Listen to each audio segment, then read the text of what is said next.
Europe 1. À 8h13, votre invité ce matin, Sonia Mabrouk, sénateur de l'Allier. Bienvenue sur Europe 1 et bonjour Claude Malhuret. Bonjour. Vous avez très clairement et sans surprise appelé à voter avec votre groupe Les Indépendants, République et Territoires au Sénat pour Emmanuel Macron, affirmant, je cite, que c'est pour le triomphe de la démocratie. Donc si Marine Le Pen l'emporte, ce serait un coup de force contre la démocratie ? Je ne pense pas que ce serait un coup de force, mais ce serait sans doute un problème pour la démocratie. Moi, je suis très très étonné de voir comment elle a réussi à gommer en quelques mois l'image et la réalité de ce qu'elle est. Ça fait 3 mois qu'elle se présente en Bernadette Soubirous qui a découvert la démocratie, mais le personnage, il n'a pas changé. Le programme, il n'a pas changé.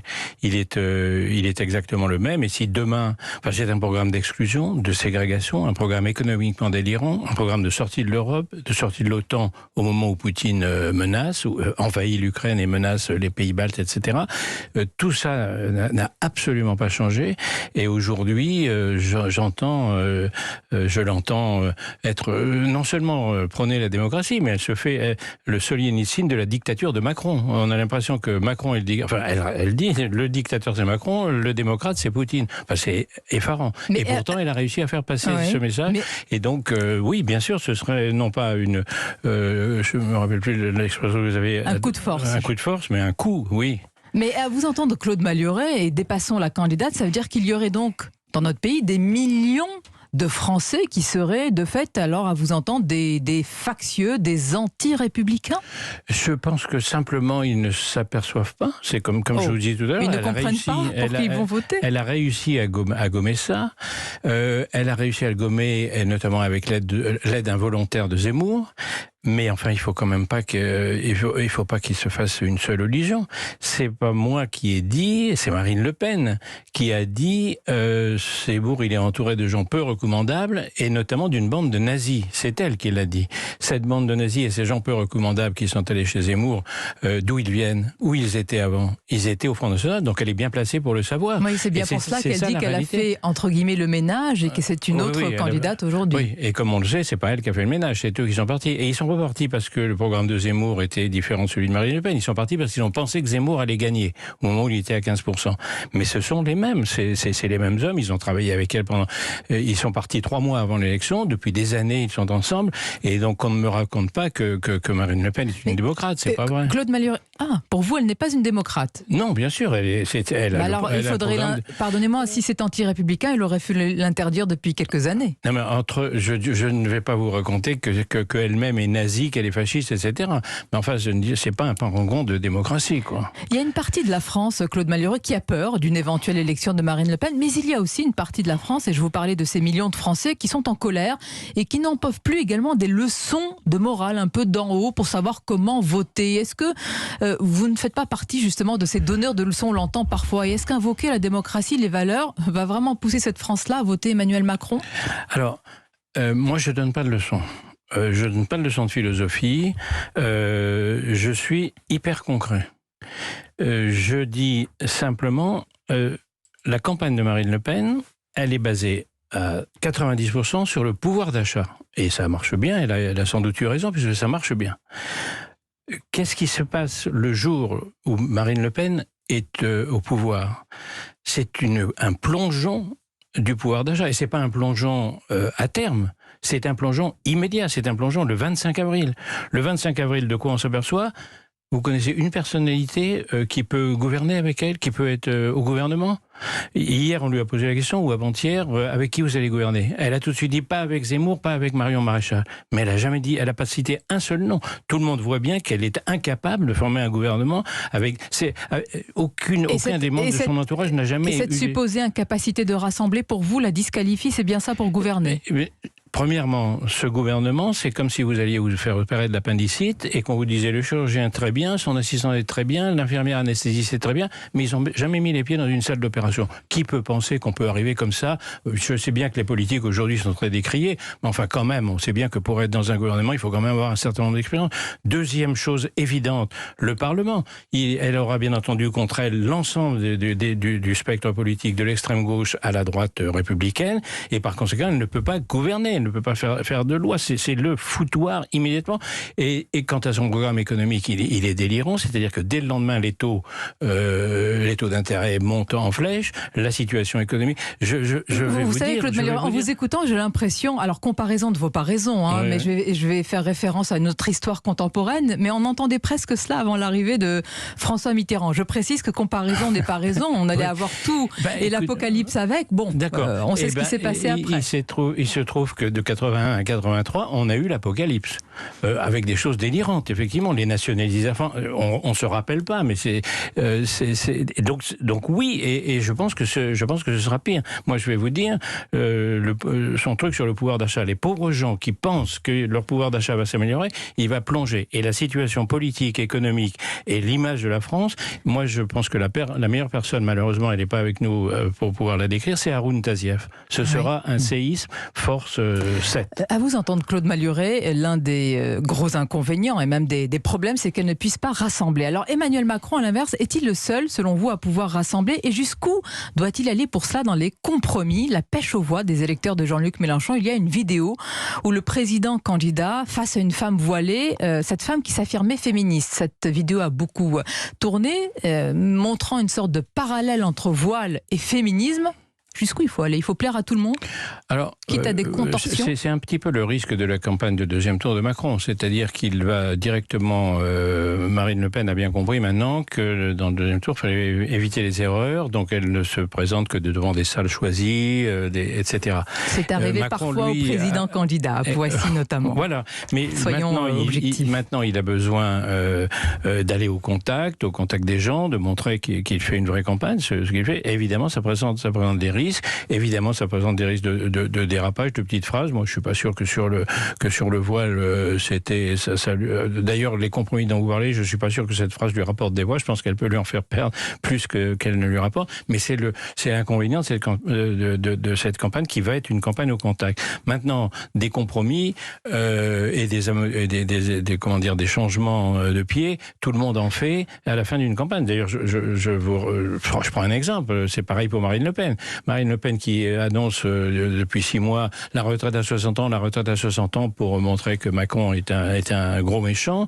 Ça y est, on a compris que c'était pas vrai, que la retraite à 60 ans, du côté d'Emmanuel Macron aussi pour la réforme des retraites. Et que les autres auront une retraite de 62 à 67 ans. Non, mais je parle vraiment des convictions sur certains sujets. Bouger sur cela est une chose. Mais par exemple, allons sur la vision internationale, Claude Malhuret. Hier, Marine Le Pen a présenté ses ambitions dans ce domaine ô combien important. Vous continuez à la qualifier, alors vous avez qualifié également Jean-Luc Mélenchon et Éric Zemmour de cela, mais de caniche de Poutine? Alors moi je ne la qualifie plus de caniche de Poutine, je la qualifie de complice de Poutine. De complice d'un criminel contre l'humanité. Je pense que tout le monde sera d'accord. Complice de crimes de guerre, donc justifiant des crimes de guerre, des crimes contre l'humanité. En ce qui concerne les crimes de guerre, plus personne n'a un doute maintenant. Elle a donc été obligée, à la différence de Zemmour qui s'est ruiné lui-même en continuant à soutenir les choses, elle est bien obligée du bout des lèvres de dire par devant qu'elle condamne l'invasion. Mais par derrière, et en vrai, elle condamne rien du tout. Vous avez son programme sur la défense qui continue à dire l'alliance, elle est avec Poutine. Il faut sortir de l'OTAN et il faut s'allier avec Poutine. Vous avez ces députés au Parlement européen qui ont voté contre l'aide à l'Ukraine, alors que l'Ukraine est envahie depuis vous lui un mois. reprochez cette complicité. Et par conséquent, elle n'a pas changé d'avis une seule fois. Elle continue à soutenir Poutine. Vous appelez ça comment? C'est pire que caniche, c'est pire que paillasson. Pour moi, c'est complice. Sur les mots concernant justement Vladimir Poutine, on peut noter aussi la prudence. Certains disent l'excès de prudence d'Emmanuel Macron à ne pas le qualifier de tous les noms, malgré les horreurs commises sur le terrain ukrainien. Et d'ailleurs, il a refusé d'employer le mot génocide. Et à ce sujet, le président Zelensky a considéré que c'était extrêmement blessant. Alors pourquoi ne reprochez-vous pas, Emmanuel Macron, cette précaution de langage également? Je pense qu'Emmanuel Macron, aujourd'hui, Emmanuel Macron se voit et il est le président en titre de l'Europe, le président du Conseil européen. La France et c'est son tour d'être présidente du Conseil. Et par conséquent, Macron a une stratégie qui consiste à dire je représente l'Europe et je discute avec Poutine et j'essaye. Oui, mais Monsieur Malherbe, on ne peut pas reprocher dans ce cas à des candidats à la présidentielle de s'imaginer aussi déjà à l'Élysée et réagissant en chef d'État et ne pas donc qualifier de tous les noms Monsieur Poutine. Je continue parce que j'explique la position d'Emmanuel Macron. Il se trouve que ça n'est pas la mienne. Je suis pas obligé d'être d'accord à 100% avec, même si je pense que ce serait une catastrophe si c'est pas lui qui est élu, mais je suis pas obligé d'être à 100% d'accord. Je pense qu'aujourd'hui cette attitude est une attitude qui et c'est encore pire pour les Allemands, c'est encore pire pour Scholz. L'attitude des Européens n'est pas aujourd'hui assez ferme vis-à-vis de Poutine. Qui peut penser aujourd'hui que ça va se terminer bien, qu'on va se terminer par des... Bien sûr qu'on terminera par des discussions, mais entre-temps, il y aura une guerre épouvantable, les Ukrainiens vont être tous massacrés, et donc il faut appeler un criminel de guerre un criminel de guerre, il faut appeler un crime contre l'humanité un crime contre l'humanité. Pardonnez-moi, mais crime contre l'humanité, je ne suis absolument pas en train de minimiser quoi que ce soit, ça a aussi une définition, ça a aussi une implication pour la suite. Est-ce que quand même nos dirigeants ne devraient pas faire preuve de prudence par rapport à cela? J'entends votre différence, mais j'imagine qu'Emmanuel Macron aussi connaît la définition juridique et les implications de tels mots. Écoutez, Biden qui fait beaucoup plus, qui aide beaucoup plus les Ukrainiens que nous, d'abord parce qu'il a plus de moyens, etc. Et puis parce que les Américains ont l'habitude d'appeler un chat. Biden n'envoie pas dire à Poutine ce qu'il pense de lui. Il pense que c'est un criminel contre l'humanité. Et quand on pense que je ne vois pas aujourd'hui, dans les circonstances actuelles, et ne serait-ce que parce que pour vis-à-vis de ceux qui, hélas, aujourd'hui peu nombreux en Russie, peuvent comprendre que Poutine est une calamité pour eux, et un jour ou l'autre peut-être le renverser, il faut bien qu'un certain nombre de leaders, et notamment de leaders respectés comme peut l'être Macron, Scholz ou d'autres, disent la vérité. Bien. En tout cas, moi, je pense que j'appelle un chat un chat. Oui, et vous le dites souvent d'ailleurs à la tribune du Sénat, un chat un chat. Vous avez des discours souvent, j'allais dire avec une plume acide, voire corrosive, et plus largement sur notre société. Claude Malhuret, vous avez souvent fustigé les anti-tout, ceux qui se plaignent de tout. Vous dénoncez pêle-mêle les gilets jaunes, les anti-vax. Je rappelle que vous êtes aussi médecin. Vous ne leur voyez aucune circonstance atténuante à ces anti-tout qui font partie aussi peut-être de cette France de la colère. Alors pourquoi je suis contre les anti-tout, pourquoi j'étais contre les anti-vax, etc. Pas parce que je ne retrouve pas de circonstances atténuantes. Je connais le discours, je connais l'argument. S'ils sont anti-tout, c'est parce qu'ils en ont marre, c'est parce qu'ils sont pas à l'aise, qu'ils sont pauvres ou qu'ils sont dans des circonstances difficiles. Bien entendu. Le problème, c'est que c'est pas quelle est la solution? C'est pas d'être anti-tout, c'est d'aller de l'avant. C'est aujourd'hui, vous avez deux candidats. Un candidat, on peut lui reprocher, qui va peut-être trop vite, qui va peut-être trop fort, mais dont l'image, c'est vraiment d'aller de l'avant, de lancer le pays vers l'avant, etc. Et une candidate qui est la candidate du retour en arrière, du conservatisme, etc. Je pense une seule chose, c'est qu'on ne s'en sortira pas en allant en arrière, on s'en sortira qu'en allant de l'avant. Et donc, je suis bien obligé d'être anti ceux qui sont anti-tout, en leur disant vous vous trompez, vous faites fausse route, et sans compter les idioties complotistes, anti-vax, etc. qu'on a vu fleurir pendant poser une question, remettre en cause ou interroger même sur les effets secondaires des vaccins, est-ce que c'est tout de suite du complotisme? Sinon, il y aurait alors, il y a de quoi s'inquiéter, des millions et des millions de complotistes en France et ailleurs. Non, Sonia Mabrouk, entre se poser des questions sur le vaccin et avoir recommandé, comme l'a fait Marine Le Pen et un certain nombre d'autres, fait flipper tout le monde, fait donner la trouille à tout le monde sur le vaccin à ARN, qui était un miracle scientifique, qui a permis de juguler l'épidémie, et recommander le vaccin russe. Le vaccin russe qui était de la daube. Et ce que tout le monde savait, même Poutine le savait, même s'il l'a appelé Spoutnik. Il y a 2 millions de morts en Russie. Il y a 500 000 officiels reconnus par la Russie. Il y a 1 million de la part... mais la vérité cachée, c'est qu'il y a 2 millions de morts. D'abord, les Russes eux-mêmes 2 millions de morts du fait du vaccin... Du fait du Covid. Du Covid, bien sûr. Parce qu'ils ne se sont pas vaccinés ou parce qu'ils se sont vaccinés? Notamment parce qu'ils ne se sont pas fait vacciner. vaccinés, mais même le vaccin, c'est de la daube, le vaccin russe. Et la preuve, les Russes ne se font même pas vacciner parce qu'ils savent, ils connaissent, ils ont vécu l'Union soviétique, ils ont vécu les mensonges, ils vivent les mensonges de Poutine, ils ne se sont pas fait vacciner.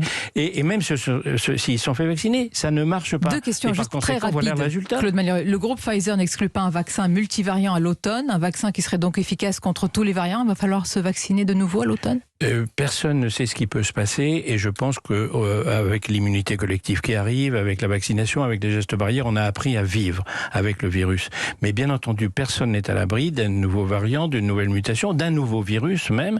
Et par conséquent, le fait que, moi je trouve, là encore, comme je le disais à l'instant, c'est un miracle qu'aujourd'hui la science nous permette de prévoir qu'une nouvelle épidémie aurait énormément moins de conséquences que la précédente. C'est une très très bonne nouvelle. Bien, on finira sur cette bonne nouvelle. Merci Claude Malhuret d'avoir été notre invité ce matin sur Europe 1. Bonne journée à vous ainsi qu'à nos auditeurs.